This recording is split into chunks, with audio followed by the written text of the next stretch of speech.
We are so glad you are here today to come to the mansion. I believe it was First Lady Geraldine Dalton who said, when you come through the front doors of the mansion, you have a hand clasp with history. You're actually shaking hands with history when you come into this beautiful mansion. And just look at the doors you came through.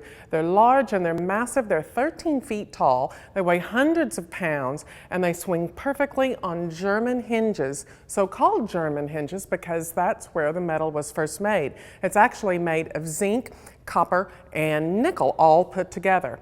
So they swing beautifully and they greet you every time you come to the mansion. And if you look up a little higher, you can see the clear transom that was put in to allow light into the hallway.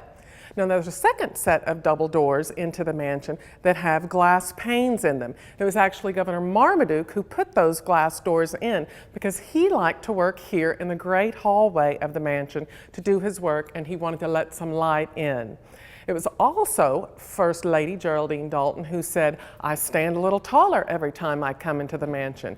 And who couldn't stand taller in this beautiful hallway? It's 17 feet tall from the floor to the ceiling.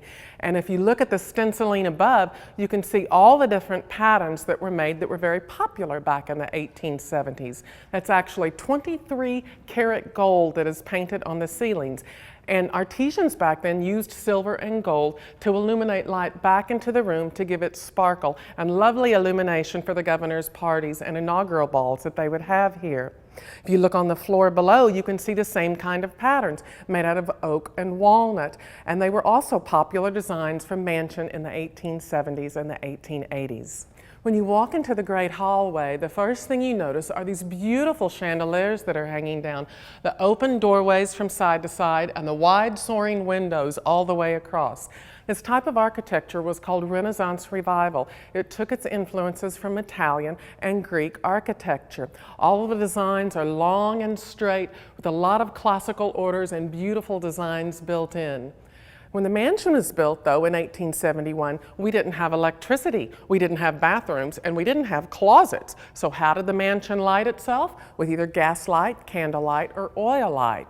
The light fixtures that you see above me are actually called gasoliers. Natural gas would be piped down through the center, and then a servant would come and twist the knobs and light the chandeliers, the gasoliers, and that would allow light out into the room. And if you look above the gasolier, you can see the Missouri State tree, which is the dogwood blossom enamored all around through the stenciling.